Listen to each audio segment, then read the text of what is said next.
Shalom Bapak Ibu dan teman-teman. Shalom. Jumpa lagi di acara Berkat Bayi Pelangi Kristus bersama saya Chris dan narasumber kita Bu Magdalena Pranata. Kali ini kita akan membahas yang seperti part kemarin atau melanjutkan part kemarin tentang konflik.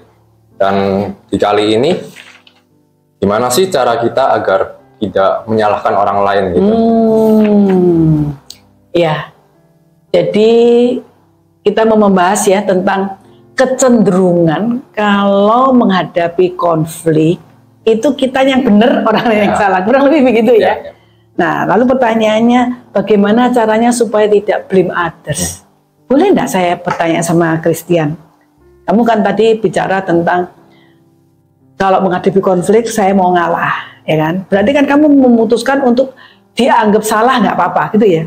Mengalah itu kan artinya dianggap salah nggak apa-apa, padahal saya benar kan gitu. Tidak berusaha untuk diakui benar, ya kan? Munculnya konflik itu kan artinya kamu tidak mengakui saya benar, saya akan berusaha. Kalau perlu saya paksa, kalau perlu saya pukul, kan begitu. Nah, tapi di sisi ini sekarang kamu menanyakan, ketika saya ini ingin nampak benar, saya tidak mau jadi orang yang dianggap bersalah, maka salah satu yang dilakukan adalah menyalahkan orang lain, gitu ya. Nah, sekarang kita mau melihat begini. Ketika kita ini menyalahkan orang lain, sebetulnya yang muncul dalam hati kita itu perasaan apa? Menurutmu, pada waktu orang konflik ini, atau orang melakukan sesuatu, ketika dia menyalahkan orang lain, itu karena apa? Karena dia tidak mau mengakui kesalahan. That's it. Itu sangat betul. Jadi ada perasaan bersalah. Ini kuncinya. Jadi orang yang menyalahkan orang lain itu sebetulnya perasaan bersalah yang tidak mau diakui. Ya. Jadi bagaimana kalau mau gampang ya? Kalau saya merasa bersalah tapi tidak mau mengakui, saya berusaha menyeimbangkan perasaan itu dengan nyalain orang lain. Karena perasaan bersalah kan begini nih, kalau timbangan, saya salah nih. Tapi saya tidak mau merasa bersalah. Dan saya tidak mau mengakui tadi kan.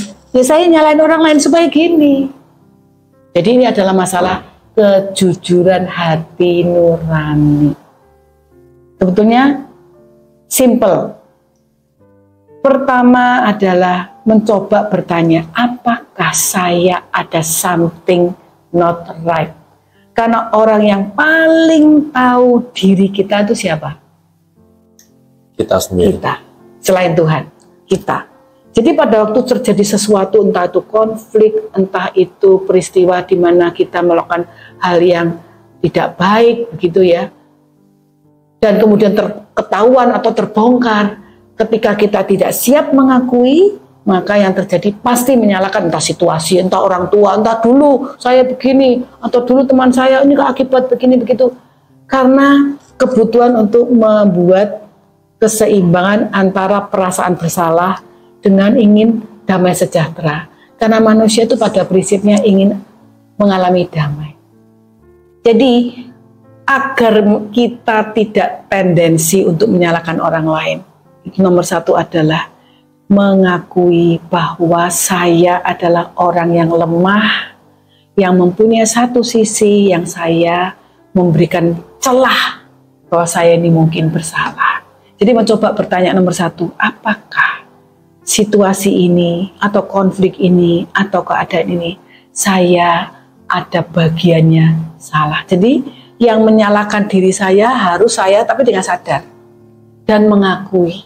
Pada waktu kita mengakui, kita admit, izinkan Roh Kudus berbicara, meminta firman Tuhan mencerahkan hati kita. Pada waktu Roh Kudus bekerja dan hati kita terbuka, kita mengatakan Tuhan ampuni saya. Itu sudah akhirnya kecenderungan menyalahkan orang lain, itu sudah akan turun. Karena sudah mengakui bersalah. Jadi nomor satu apa? Datang di hadapan Tuhan, minta Tuhan berbicara dalam hati kita, sehingga kita mengatakan Tuhan, sebenarnya saya itu ada salahnya. Saya tidak jujur. Kata-kata saya menyakiti. Atau saya kurang peduli. Kita akui. Setelah kita mengakui, barulah kita bisa berdiskusi dengan siapapun yang ada dalam situasi itu. Dan mengaku di depan. I did wrong. Saya minta maaf. Jangan dipikirkan besar kecilnya, siapa yang salah besar harus, misalnya kan begitu ya, yang salah besar harus minta maaf dulu. Tapi tidak, karena kita mau apa yang saya lakukan itu adalah yang Tuhan kehendaki. Sebab menyimpan perasaan tidak senang dan menyembunyikan dosa atau menyembunyikan kesalahan kita dan menyalahkan orang, itu seperti menyimpan, kalau saya baca buku, saya lupa judulnya apa, menyimpan kentang busuk. Kalau kamu tidak mengakui salah, itu kamu kemana-mana bawa kentang busuk, apa yang terjadi? Busuk hati. Iya, terus mengikuti, tidak akan selesai. Jadi, nah persoalannya kamu akan tanya sama saya, terus gimana caranya supaya rela mengakui kesalahan? Coba Chris, kamu ingat-ingat waktu kamu kecil dulu, apa yang membuat kamu merasa mudah untuk mengakui aku memang salah? Apa yang kira-kira menurut kamu, kalau kamu ingat-ingat, kenapa ya dulu waktu saya menyadari bahwa saya salah, saya itu dengan mudah mengatakan maaf ya, saya salah. Setelah itu kamu tidak nyalain orang lain. Ingat nggak? Kamu pernah punya pengalaman begitu nggak? Mungkin kalau misal saya lagi main bola gini, saya mungkin gak sengaja nendang orang gitu, saya pasti merasa bersalah karena kan sakit, itu kan masih kecil, teman-teman saya kan juga masih kecil, jadi saat saya nendang bola terus lihat dia nangis, ya saya merasa bersalah, saya minta maaf. Nah, itu contoh ya. Sebab bisa gini, salahmu di situ, itu kenapa kamu berdiri di situ, kamu yang salah. Nah itu kan sebetulnya begitu. Tapi kalau mengakui, maaf ya, saya kurang peka kalau kamu ada di situ. Begitu kita mengakui kesalahan, hati kita merasa apa? Lega, senang. Kita merasa lega. Kita nggak perlu menyeimbangkan dengan menyalahkan orang lain. Biasanya atau normalnya, sebaliknya dia akan mengatakan aku juga salah, gitu, betul nggak? Jadi sebetulnya cara praktis ya untuk menyelesaikan konflik adalah bertanya pada hati nurani kita, lalu mengakui, bahkan seandainya kita tidak menemukan, mendahului untuk mengatakan mungkin saya ada sebuah kesalahan tapi saya tidak sadar, untuk itu saya minta maaf, kamu boleh kasih tahu saya. Tapi jangan nyindir-nyindir, ya memang saya yang salah, ya kamu kasih tahu. Tapi dengan tulus. Karena ketika kita terbiasa untuk mendahului meminta maaf, mengakui bahwa maybe I have something wrong gitu ya, orang akan menangkap kerendahan hati itu, lalu dia akan dengan senang hati juga melakukan hal yang sama. Dia juga akan merasa, aku ya ada salahnya ya. Saya cerita pada satu hari, saya mengalami disalahpahami dan disikapi tidak baik. Ya, ini sekarang bicara tentang saya sudah dewasa. Disalahpahami, disikapi tidak baik. Saya merasa malu. Kenapa malu? Karena ada semacam image yang sudah dibangun kalau saya ini bersalah. Kan ada keinginan untuk membela diri, lalu ada keinginan untuk menyerang orang. Tapi pada waktu itu muncul, saya ingat untuk Tuhan, apakah untuk seorang yang sudah Engkau tebus, saya ini harus membela diri saya sendiri atau saya menyerahkan pada Tuhan? Itu Roh Kudus mengingatkan saya. Lalu saya mulai berdoa. Lalu Tuhan menolong bagaimana? Tuhan menolong saya untuk mencoba memahami orang itu. Dia begini mungkin karena ini, dia begini mungkin karena itu, memikirkan hal-hal yang sepositif mungkin. Bukan begini, dia begitu karena dia tidak suka sama saya, dia karena iri sama saya, karena dia jahat, karena dia begini. Tidak, berusaha untuk berpikir dari sisi dia. Itu memang sangat menolong. Lalu kemudian memutuskan untuk datang. Dan saya bilang, memang ada hal yang saya mengganjal, yang perlu saya jelaskan. Tapi lebih dahulu saya datang untuk meminta maaf, kalau ternyata kamu ada masalah dengan saya dan marah dengan saya. Nah ternyata Tuhan bekerja dengan baik. Orang itu kemudian mengatakan, ternyata saya yang salah, saya salah paham, bukan Bu Magda, tapi saya yang salah, saya minta maaf. Dan akhirnya kami bisa bersahabat. Jadi memang ketika kita menjalankan firman Tuhan dan menyerahkan segala sesuatu pada Tuhan, itu sangat baik. Nah sekarang bagaimana anak-anak? Kan kita bicara tentang praktek di Pelangi Kristus ya. Kecenderungan anak saling menyalahkan itu besar. Bagi anak-anak kita berikan kesempatan dulu. Karena anak-anak itu perlu punya bahasa untuk membahasakan isi hati. Jadi waktu bertengkar, berkelahi, Pukul-pukulan pernah terjadi ya, walaupun sudah dinasehati bisa terjadi.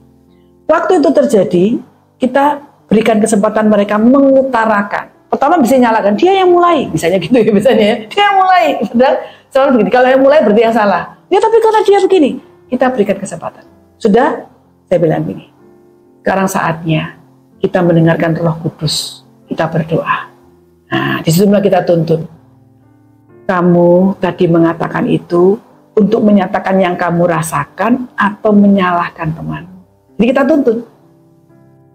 Ketika dia diam, sebetulnya Roh Kudus bicara, kamu lebih banyak menyatakan kesalahan orang daripada menyatakan perasaanmu. Sebaliknya juga begitu. Jadi dua-dua kita beritahu seperti itu. Lalu yang kedua, sekarang kita ulangi. Sekarang kamu sampaikan apa yang kamu rasakan. Iya, tadi saya tuh merasa, lalu dia cerita, mengapa saya bertindak begini, tanpa menyalahkan orang lain. Tapi memang ada kesempatan di awal begitu. Nah, kalau itu kita biasakan bagi anak-anak di Pelangi Kristus, diberi tempat untuk mereka mencurahkan dulu, nanti dilakukan evaluasi mereka sadar, lalu diulang untuk menarasikan yang aku rasakan. Jangan menghakimi orang, jangan nyindir-nyindir gitu ya. Tapi beritahu hatimu, saya tadi itu merasa marah karena dia mengatakan kalimat yang membuat saya merasa terhina misalnya, atau saya merasa ayah saya dipanggil-panggil namanya, kadang-kadang gitu ya, diejek-ejek. Saya merasa, lalu dijelaskan, baik, oke ya, kamu sudah, bolehkah kamu menjelaskan mengapa kamu begini? Jadi itu tidak diberi kesempatan lagi untuk menyalahkan, tapi menjelaskan yang dirasakan. Nah, kalau itu terus-menerus dilakukan, nanti terbiasa. Begitu diketemukan langsung, tadi kan self-talk, cerita, saya kok merasa begini. Nah, ini menurut saya itu sesuatu yang sangat baik. Nah, mungkin Christian bisa cerita pengalaman kamu ketika kamu mengalami konflik ya, entah dengan teman di sekolah. Nah, waktu kamu punya masalah itu, kemudian kamu harus menyelesaikan, dan pernah salah menyelesaikan, lalu kemudian bagaimana Roh Kudus bekerja. Coba kamu kasih sedikit testimoni. Ini saat saya konflik. Iya, betul. Ya, mungkin dengan teman ya. Dengan teman ketika saya sedang ada konflik, yang pertama saya lakukan adalah saya bilang dulu gini, saya gak suka di ini, atau saya kurang enak buat ngomongin gitu.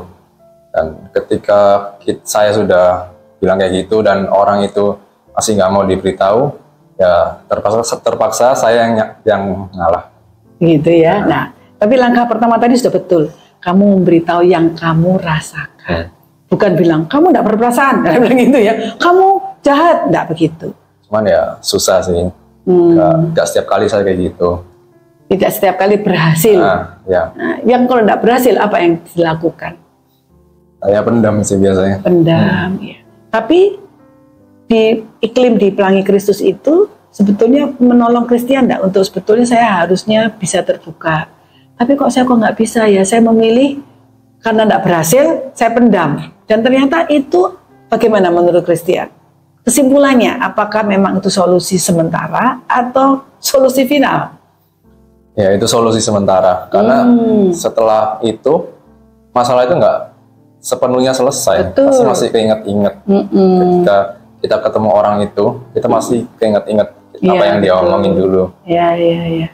Lalu bagaimana solusinya setelah itu? Ya, pelan-pelan kita omongin baik-baik. Saya nggak suka digituin. Begitu. Jadi artinya begini, perlu waktu. Ya. Tidak bisa satu kali bicara lalu selesai. Nah, kalau memendam itu ada satu nasihat ya. Ketika belum bisa selesai, tapi kamu juga tidak tahan untuk memendam, stres ya toh, itu jadi tidak senang ketemu lalu menghindar, semuanya tidak mau ketemu, sudah mau ngomong-ngomong, itu bisa kebablasan ya toh. Jadi boleh meminta kepada orang dewasa untuk membantu. Jadi untuk anak-anak yang masih kecil, itu orang tua perlu memberitahu. Kalau ada masalah konflik, itu sebenarnya menimbulkan stres loh, atau ada sesuatu yang membuat marah kepada, itu kalau dibiasakan nanti akhirnya jadi pemarah. Jadi orang yang terbiasa emosinya negatif. Karena itu orang tua harus memberitahu bahwa hal ini tidak baik. Karena itu, mari ikut saran firman Tuhan. Berbicara, minta Roh Kudus menolong. Dan lebih dahulu untuk mengutarakan isi hati kita. Karena semua adalah anak-anak Tuhan. Dan Tuhan sudah menebus kita untuk menjadikan kita tubuhnya yang saling mengasihi, saling mengerti. Itu di dalam Filipi pasal 2, mulai dari ayat 1 sampai ayat 5, dan dikatakan, hendaklah kita menaruh pikiran dan perasaan yang sama terdapat pada Tuhan Yesus. Dan biarlah ini menjadi sebuah komitmen setiap anak Tuhan, dan itu terus-menerus disampaikan oleh guru dan juga orang tua. Kiranya ini bisa menolong. Terima kasih Chris untuk pertanyaannya. Tuhan memberkati. Thank you Bu Magda. Yes. Terima kasih juga untuk Bapak dan Ibu atau teman-teman yang sudah menonton. Kiranya acara hari ini bisa memberkati Bapak dan Ibu atau teman-teman. Jika ada pertanyaan, bisa komen di kolom komentar. Sekian, terima kasih. Okay, God bless you everyone.